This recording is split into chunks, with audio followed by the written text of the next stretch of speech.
And we're back, everybody, and we are here at my favorite part of the show, the drinking section. Woo! Now, Keenan will handle more. That's fucking. I love it. This is why Keenan's gonna handle some of the more minute details, as he is, home brewer himself. I will handle the alcoholism part, so we'll be all covered in all that. But, guys, why don't you introduce us to the first drink that we will be trying out? So the first thing you guys are going to try is Boss Fight. This is our flagship. It is a style called Cyder. Cyder is made from apples and honey fermented together. So it's kind of a hybrid between hard cider and mead. Cyder is our specialty here at Forthright. So this one, we really wanted to make something very accessible. It's semi-dry, crisp, a lot of real apple flavor in there. 7% alcohol means you could probably have a couple. Yeah. And that was kind of the goal. Yeah. That's love delicious. This was actually the first one that I had when I came in here, and I think you guys said specifically that's the one for like people who may have never had it before or something. This is a good entry point. So absolutely, yeah. And is that where the Y comes from in cider? Partially so, yeah. So in our name, we have cider spelled with a Y.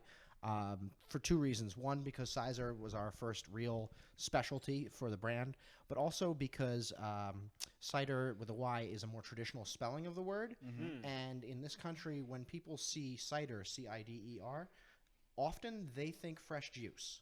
Right. Yeah. So by putting the Y in there, people are already thinking, hey, there's something different going on in here. And they come in and they ask about it, and I can say, okay, well, let me tell you, cider used to be the most popular alcoholic beverage in this country. And it was all the way up until Prohibition, and now we've completely forgotten about it. Oh, wow. I didn't even know that. No, I didn't either. Yeah. Well, we're bringing it back. That's right. Me and Tom individually are going to bring back the whole cider we business will. in New York. I think that's the one I usually, the times I've come here, I've left with one of those. And I'm not going to lie, it did not make it through the night. Yeah. That's what we want. Did not. That's what we want. I've always liked things that taste as they're described. So if it's made from apples and honey, I want you guys to be able to appreciate apples and honey in the finished product. Yeah. And you guys came to a great area because we're in apple country. Absolutely. New York State is, I think it is the #1 producer of apples on the East Coast. It might be like second or third in the country. Second.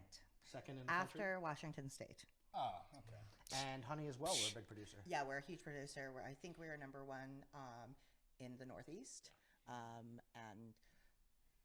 in the United States, we're at least in like the top 3, I believe. Oh, wow. A lot is made here. Wonderful. Jeez, apples and honey. So those are the main two things that I think I learned at the first time I came. Those are the two main things. Those are basically the only things. Those are the only things. Basically the only things. I'll let Jay, he can talk about a little bit about on the yeast and stuff. We use a yeast to ferment the sugars and alcohol, and we use some final preservatives to keep it from blowing up in your hands. Yeah, we don't want bottle bombs. But other than that, it's just apples and honey. That's awesome.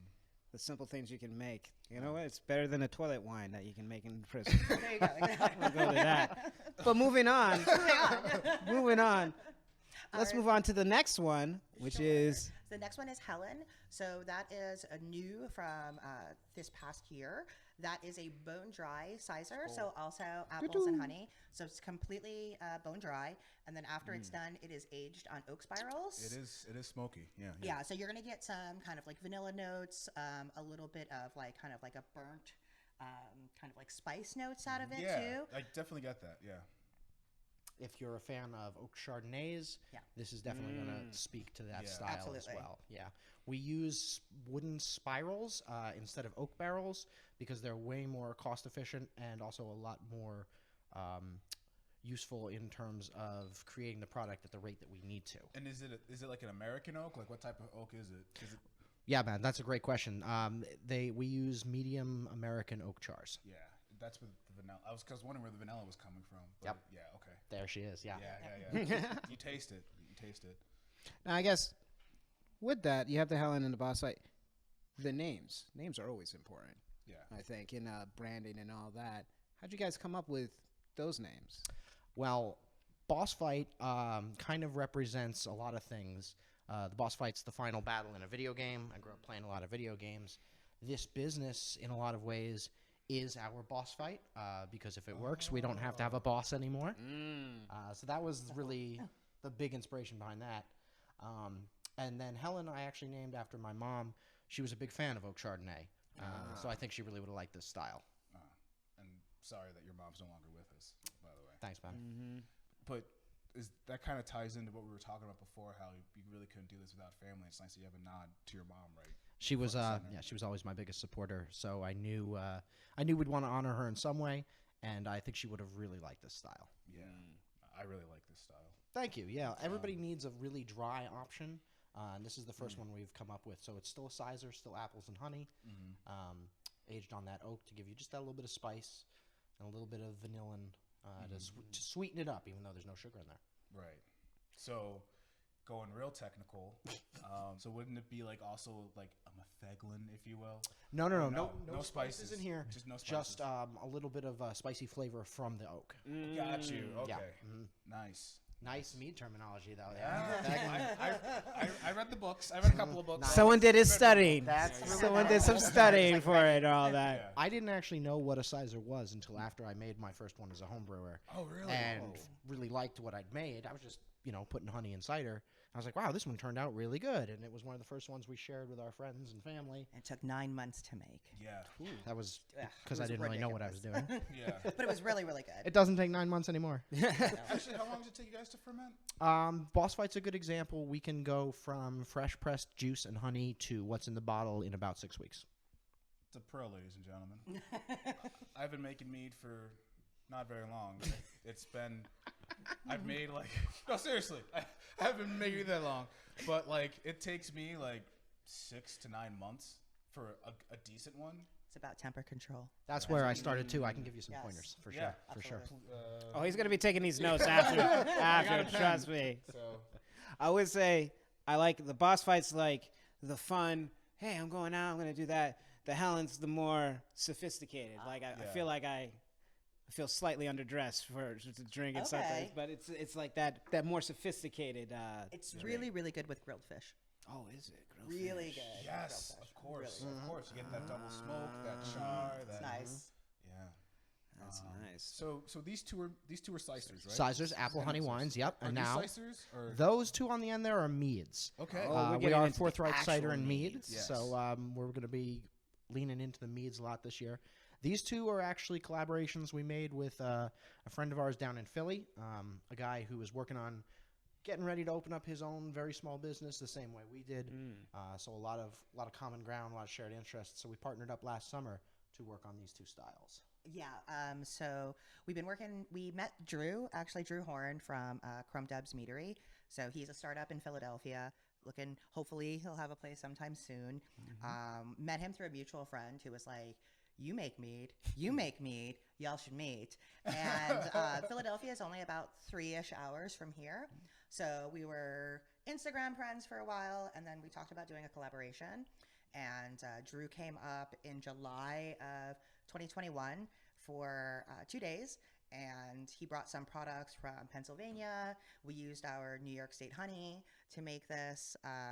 We got beets actually from Somewhere in Time Farms, which is 15 minutes down the road from here in Parksville, New York. Oh, sweet. Yeah, so we're really, really happy with this, and we had a really fun time, a big hospitality night, as you do when you work in the beverage industry. Yeah. So we had such a fun time doing that with him, and we hope to do it again, actually. So it's a real collaboration of local stuff from here and stuff down by him. The first one you're going to try is our lactic cherry mead, kind of like a lemonade or a limoncello. We're talking about 12.5% alcohol, so a lot stronger on these. I call them semi-sweet, but a lot sweeter than our ciders. Oh yeah. Shit, I got a show tonight. Yeah. So folks, every once in a while you drink something and it's like, oh man, it's one of those times. Yeah. Because you get it comes off as soft as a soda. There's none of that harshness. And if you told me that was 12%, I think you're lying to me, because it's so it's soft, but it's also spicy and punchy and bold with the flavors. Because you said there's what in here? So we used a special yeast that Drew brought up from Philadelphia. The University of Philadelphia created this lactic yeast brand, so that's giving you a lot of the tartness to it. There's also a lot of cherry in there and lemon as well, and then we did that on the base of Catskills honey. Wow, this is. Yeah, this is trouble. Yeah. This is trouble. That's all I can say. This is something that, like, yeah, I don't know if I buy one of these, like with the boss fight, this is not making it through the night. It's amazing. I like it over ice. I like it mixed in as cocktails. That one goes really nicely with a rum or a gin, in my opinion. But basically anything you like, mix it up and see what happens. Yeah. Game over, kid. Yeah, Game you over. had me at You gin. said the magic 3-letter word. Club soda. But also, I think with a little bit of seltzer, like, cause honestly, I don't want to mess this up with gin for type sure. of thing. So this one's really nice, and it's not as syrupy as soda. Cause I want to kind of pull back a little bit. It's not soda. It definitely reads more drinkable than soda. Cause sometimes soda's so Definitely. viscous and have a lot of legs. Yeah. This has some legs, but it's not too bad, and it just goes down smooth. Yeah, that's the key word. It goes down smooth. That is like, there's no harshness or anything. Like Not at all. 12%. Yeah. Yeah, it feels like me. Honestly, that's what it feels like. The first mead I ever had growing up was at the Renaissance Fair, and I think that's a very like well-known style. It's super sweet, but mead is just alcohol made from honey, so you can do all kinds of things with it. It can be sweet, it can be dry, high alcohol, low alcohol, by itself, blended with so many other fruits, vegetables, spices, anything you can think of. It's super versatile. Yeah. So, would you say that you lean more towards traditional meads, or would you do more sack meads, which are like the higher ABVs, or what type of meads do you think are you guys gonna focus on this year? We have two styles that are kind of becoming flagships. Excelsior is a draft mead style, Right. so it actually comes out more around 7%, which is what the cyders usually are. A lot more sessionable in that sense. We also have our house sack mead, which we call Potion of Glory. I've not had that. Potion Well, the next time you guys Next come time up, it's coming Oh. up. that's a I was 14% like, please- straight honey I'm wine. like, please let that be in stock. Please let that be in stock. Please let Keenan starts looking at Sorry, the man. list. Next He's time. like, Whoa. Oh, you guys didn't tell me that before we started recording? Yeah. And so for me to show off, I guess. So you mostly have like melomels for the drafts, and I'm so glad he's like impressed by it. Like, I'm trying to show off. It's working. If you want to get nerdy with mead and cider I names, think the two of you are like connected like this. The two of us are just looking at each other like, yeah, that sounds right. That sounds right. I like that. But no, you said nerdy and melomels and sack meats. So what was it like? So like, how do you guys plan out the year? Like, do you guys think like, oh, we have X amount of melomels, or oh, we have X amount of traditional meads? Maybe we should throw in some, more cider or more. So how is there like a process? do you want to guys talk have? about like seasonality? Yeah, I can take that. So a lot of it is about seasonality. So we're looking at what is being locally grown at that moment that we can get fresh. Sometimes frozen, depending on where we have to get it, because we source all of our products from mostly New York State. So we have a New York State farm cidery license, basically. That license is for smaller producers like us. But you have to use 100% New York State apples, which is not a problem. And same thing for the mead, you have to use New York State honey. The other ingredients that we use, what we try to do is hyper local, or at least New York State as possible.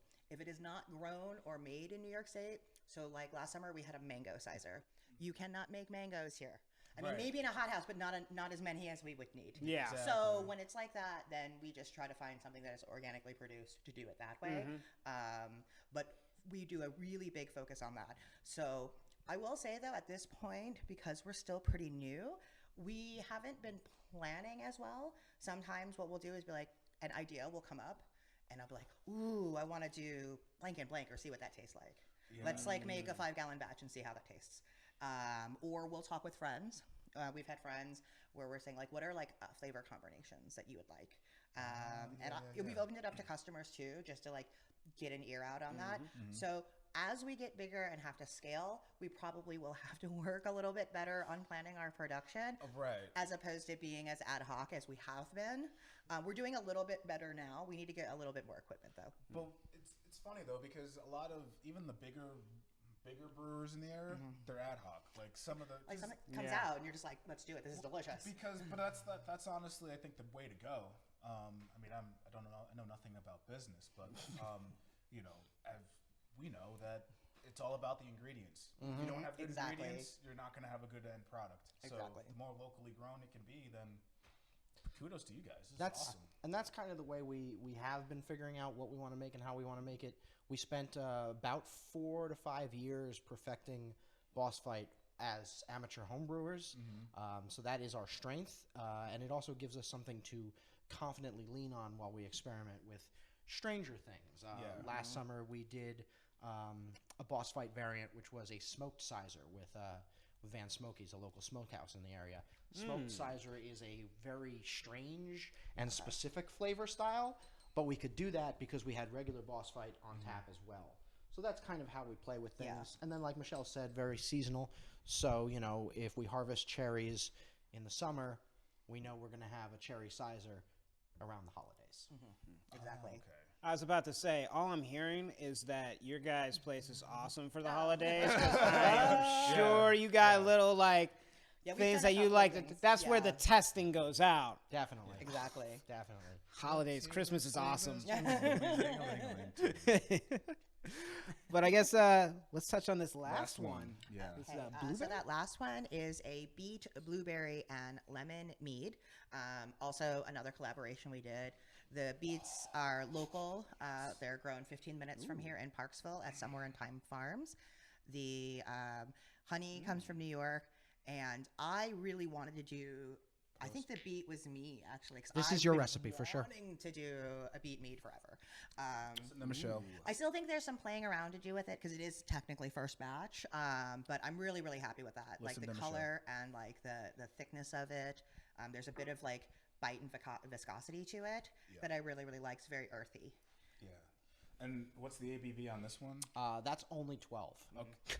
Only 12 guys. It's The other one only was 12 and a 12. half. 12 and a Only half. 12. No, this one, same thing. Like, I mean, I'll let you go first. 'Cause I'm Oh no, figuring this it out. I can see the thickness. Well, tasted the thickness of it and all that. It's definitely I think definitely the difference that you can do that. I do think your meads definitely go down very smooth. nice There's to no hear. little, usually when there's something that high in alcohol It's not too content, sharp. Get a you burn.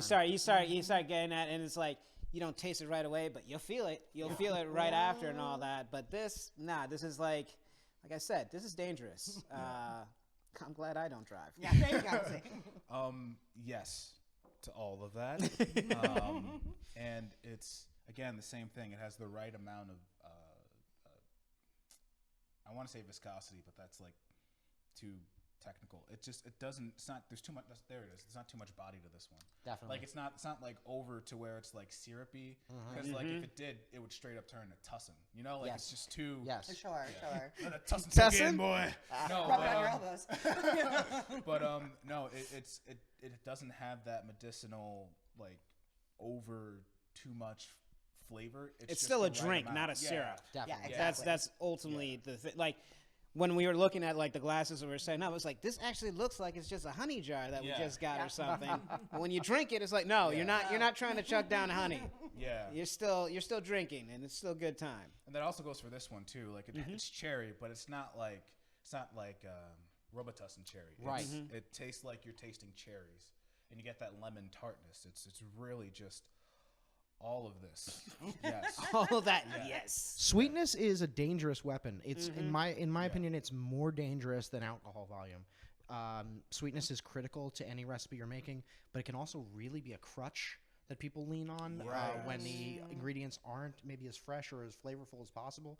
So I always try to keep that in mind. So even our meads, which obviously are on the sweeter side, they shouldn't be overpoweringly sweet because then you're just missing out on everything else that's in there. Yeah. The sweetness, that's always it makes me think of my college years of just making hooch in my college room or something and just like, how are we going to make this taste good? Give me the sugar mix, give me the mix and all that. And then the next day, the sugar hangover. Listen, you can drink Everclear with a bottle of orange juice. Look, man, you're acting like I haven't. I- What do you think I was making the hooch with? I'm just said- speaking from experience. Yeah. You can do it. My man. I like it. Found it up right there. Yeah. I know. Yeah. And sorry, I didn't even talk about the fact that this is very earthy too. But like not like in a bad way either. Because sometimes I like when you eat a beet, it's like it's a salad, but it's like a little bit dirty. But this is like but you know exactly what I mean. Yeah. You know exactly. You're laughing because you know exactly what I mean. Because it's We like gotta clean your beads. Yeah, You know, yeah, we gotta get but the like- dirt off of them. But like it's not too overpowering. Like everything's just a lot of good balance. Yeah. With That's the earthiness. trick. That's Yeah. the trick to find. And you said the beets were locally grown too. Yeah. Right? Farm right on the other side of here, about 15 minutes away. The blueberries came from Pennsylvania. Drew brought them up from down by Yeah. here. That's what it is. The blueberries too. That blueberry beet mixture. Two things I wouldn't put together. That's Michelle. Yeah, I wouldn't have thought that. It's like blueberries, yeah. But I mean, the beets is like, where's that coming from? But made it work. There you go. Another rule we have here is that if it has sugar, it's fermentable. And So- beets are super sweet. Like there's so Yeah. much sugar in them. If it has sugar, why not try it out in some way? Exactly. So you guys kind of like hinted at it. There's a lot of experimentation and Oh, like little yeah. fun had and all that. Oh, absolutely. 100%. We both came at this from Michelle really likes to experiment with home cooking. I've been a home brewer for many years. And frankly, there's never been a better time to open like a business like this, but there are also a lot of cideries around now. So if we want to stick out, if we want to be recognizable, we have to experiment with different flavors and do different things. You guys are definitely unique in that regard because I know I've never had anything like Helen's Oak, and I only ever had anything like this beet and blueberry one. It's just fantastic. Thank you, man. Happy to have you guys trying them for the first time. And you guys are still working out the names for these, right? Yes. So those were special collaborations. They may never be repeated. Really? You think so? Oh, 'Cause I still really? wanna. Well, there might be. So I think there's going to be some experimentation with them and to play with a couple of things afterwards. But I do think, like at least for me, I still want to play with the beat one. Yeah. I didn't say the wanna ingredients would I never be wanna seen mess again. around Yeah. with it a little But bit those more. specific. These Yeah. specifics These specifics. are probably one-offs. Yeah, those are So one-offs, yeah. how much of these two do you have? Oh. Like, because I want to buy it. It's I like want if all that's the the all. case. Yeah. Sorry, folks. If you're they're looking for sold one of out. those, They're sold out. you're gonna have to go. You're gonna have to hit up Kip Turner on Instagram and Twitter. And I'm price gouging not because like I want to make a profit, because I want to drink it. Yeah. That is another cool thing about Forthright, though. Because we're so small, we do change up stuff very frequently. There's a good chance that when folks see this stuff, this lineup won't be available, but we will have things that are just as interesting. Yeah. Absolutely. And probably more seasonal. Yep. The ones that are always here, Boss Fight and Yes. Helen. Boss Fight, Helen, those are flagships. They should be here as long as I don't mess something up. If they're not here, something went wrong at the home brew. That's correct. Either that or me and Tom and Dave were here and we bought them all Cleared out. out. So, yeah. No, I do enjoy it. Now, you guys are going to go more into the meads and all that and all that. Now, we've talked about all these wonderful creations that you made. Have there been some failures?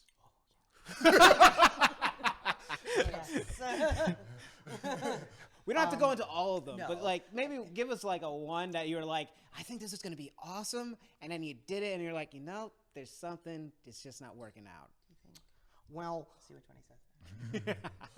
I have to be honest. Like, I learned how to do all of this from Reddit and YouTube. So the learning curve there was pretty steep. And when I say that, I mean, like, I've learned from countless other people, literally countless. I don't know who they are. It's the internet. It's anonymous. But they were people that taught me how to do it. But that's a steep learning curve. The first, 2 years that I was doing this, I never let anybody taste it. Yeah. Because it was way more vinegar than cider. It was really bad, which taught me many, many important lessons at the time period. In terms of things that have gone poorly here, She's giving you a look. This No, entire, I say, I'm just really curious. Is all. she's like, we haven't had a style mess up here so much as we've had production hiccups. Like when I don't tighten a clamp right, and I pump 30 gallons of cider onto the floor. Oh. Or we overload the system and I don't know about it and the cold room shuts down and the fermentations stop working. Yeah. It's been a lot more of those things, I think. But, you know, we keep doing as best we can. We keep getting bigger. We keep trying to learn from our mistakes. And we haven't made the same ones twice yet. Yeah. Good call. Good call on that. Yeah.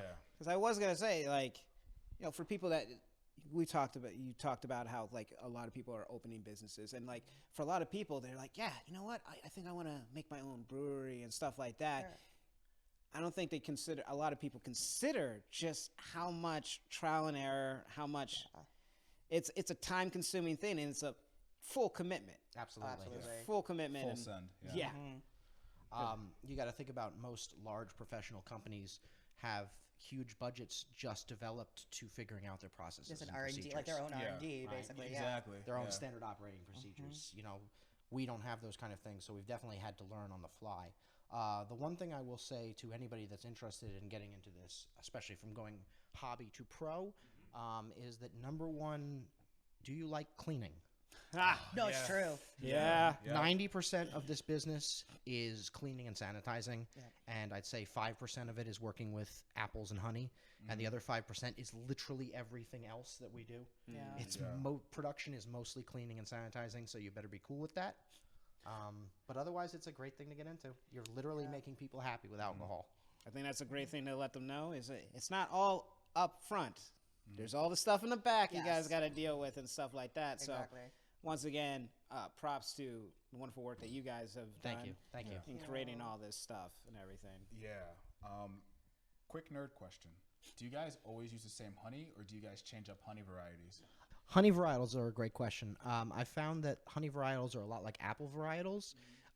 They're best experienced uniquely or maybe paired with another one. So if you're going to use a buckwheat honey, you want to just use buckwheat honey. Okay. If you use buckwheat honey and you dump in a whole bunch of apple cider, the individual qualities of the honey are lost in what becomes the new thing. Same thing with apple varieties. If you use like Northern Spy apples only, but you dump in a whole bunch of honey, the things about the Northern Spy are lost. So we do single varietals specifically, but most of the time we're using a blend of Catskills honey from farms north of us. Most of the time we're using a blend of apple varieties from the Hudson Valley. Okay. And sorry, another nerd question. No, that's fine. I was just gonna ask, do you mix the honey? Like, if it could be the same type, but do you have to keep it as the same type, or do you mix them? I guess. We do a process called co-fermentation. So we like to ferment all of our sugars together. That means that when we go into primary fermentation, we'll mix in the cider and the honey about at the same time. That way they ferment together. The sugars are reduced at the same time, and the end product is unique. I only point this out because you could make a cider by fermenting a cider and fermenting a mead and then mixing the alcohols at the end. That's cheating. It's called blending. Yes, but when you're a pro like Japheth, It's not my preferred style. Yeah, I actually wanted to ask about if you can tell us what variety cherry and blueberry, if possible, because from my short time trying to copy Japheth, like I've heard that the variety of fruit really matters, because what you buy at Hannaford. Sorry, I don't want to talk shit. I love Hannaford. The stuff you buy at the supermarket isn't always the best for this type of process. 100%. If you can get farm stuff or specific varietal stuff, it's always better, mainly because it's fresher. Most of what we lose at the supermarket is just because those products are so old by the time we get them. There's all the travel and Yeah. all that. Exactly. You're not getting it fresh. Also, the apples have been waxed. Yeah. So that's That's another thing. Yeah. Specifically in this one, I think we used tart cherries. And the blueberries, I'm not sure, but they were from a local farm right outside of Philly. So, Right, so- super, super fresh when we got them. Yeah. Nice. Yeah. Well, dope. Hey, once again, thank you for, letting us come here and drink your alcohol. Oh, that's not a problem. I never That's had what a we do. problem It's and all literally what we that. do. But I think, we've got to cover those. Before we get out, we'd like to get a little more personal. I know Keenan had a question. Okay. Yep. Yeah. So I not Facebook. I Instagram stalked the two of you, just for the show. For the show. Good save. And I noticed that you guys got married in a library, or your reception was in a library. So it was a bookstore. So we got married at Housing Works Bookstore Cafe in Manhattan, New York. We both have backgrounds. One, we just both really love or voracious readers, and we both had really big book collections that we had to combine. She was an English major. And I was an English major. I was a screenwriter at Stony Brook. Oh, really? And yeah, he was in first film school for writing scripts. So and then Japheth, also, you were working at Barnes & Nobles when we met. for most of my career. For most of the time, yeah. That's how he set it up. That was the setup. Yeah. So when we were looking for like unique vendors or like venues in general, I'd known about Housing Works, and I was really proud of that wedding because we did, besides the venue and they did the food, the rest of that wedding was all DIY. So we made the centerpieces, we had the photo booth set up, we did all the, oh my God, the night before we had forgot to do flowers. We made the flowers. So I had a book page bouquet, which I know that like is not, it's a little bit basic right now in 2022, but in 2011, let me tell you, all right, mason jars had just started to become really popular, all right, and it was like, I look back now, I'm like, oh, a little cringe. Yeah. You know what I mean? I'm like, oh, I wish It wasn't mason cringe. jars. It was timely. At the time, though, it was super popular, and not that many people were doing it, but it was like people loved it. Yeah, I don't know when that happened, but like all my friends were like, here's a glass. So it's like Every mason jar. It's a fucking jar. What do you give it to you me? You put a drink in it. You put a candle in it. You put, you know what I mean? It's like it was just one of those kind of things. But yeah, so we did it there. There was a lot of foreshadowing there. The venue that we went to is a nonprofit for homeless folks with AIDS. Oh wow! And Specifically HIV. Yeah. And the rest of the wedding was DIY because we couldn't afford it. Yeah, I wasn't gonna get. Yeah, that's a good point. And that's kind of how we do things now at Forthright, right? Yeah, that's true. We try and work with charities, and everything else we do ourselves because we can't afford it. Full circle. Yeah, Full circle. Full circle. Yeah. I love it. Well, guys, before we go, at Fancy Fridays, we like to ask the one big question. All right. Okay. Your ideal weekend. Going out, staying in. Tell us why. Do you want to go first? We have the same answer, but you can. Yeah, we have the same answer. At this point in our lives, we are more stay-in people for sure. It's not that there isn't things to do and people to see. Japheth and I are a big part of the 90-10 rule, where we do 90% of the things together and 10% like separate. So we're with each other all the time, that we just don't have that problem. Like, you know what I mean? We just like to stay home. Like, what did we do last night? We played Carcassonne last night. Oh, we played board games last night. Drank some cocktails. So for us, like a cozy evening home is definitely exactly what we would normally want. The earlier in the day, the more likely we will go out. Oh yes, if you catch us earlier, if you're like, Michelle, would you like to go to lunch, like for like the senior special at like 4:30? I'm like, yeah, let's go to dinner. Let's do it, because then I can be home at like 7 and I can chill out for the night. For me, my career has always been in hospitality, which I love. I love meeting new people and making them happy, which is what hospitality is. But at the end of the day, when I'm done working, I kind of want to be away from people. So that kind of keeps me in, and I think we're happy that way. No, understandable. You guys are Team Keenan. Yeah, okay, nice. I'll find my partners to go out with soon enough. Find that. You can always come out here. Oh yeah. It's no problem. And no then, problem. and then we get the best of both worlds. That's it. That's how it'll work. Anyway, before we go, would you like to tell people at home where they can find you if they want to get any information? Maybe even just reach out and talk to you guys Or and all look that. at your wedding photos, like I did. Like creepers. Well, in the real world, we are in the nano town of Youngsville, New York. We have a tasting room here. We do drinks, cocktails, bottles to go. Please come check us out and see what we're about. And then digitally. And digitally, you can find us on Instagram, Facebook at Forthright Cyder. Our website is also Forthright Cyder, but that is cider with a Y, so CYDER. You can also sign up for our mailing list. You can also this summer find us at a bunch of markets in the area. We'll be back at Jeffersonville Market for their second season. We'll be in Ellenville, Mammoth-Cotting, Kingston as a pop-up, also Hudson as a pop-up, and Port Jervis Farmers Market. Shout out to Beacon Farmers Market. Oh, I'm sorry, Beacon's Farmers Market. We love you. We're there every Sunday.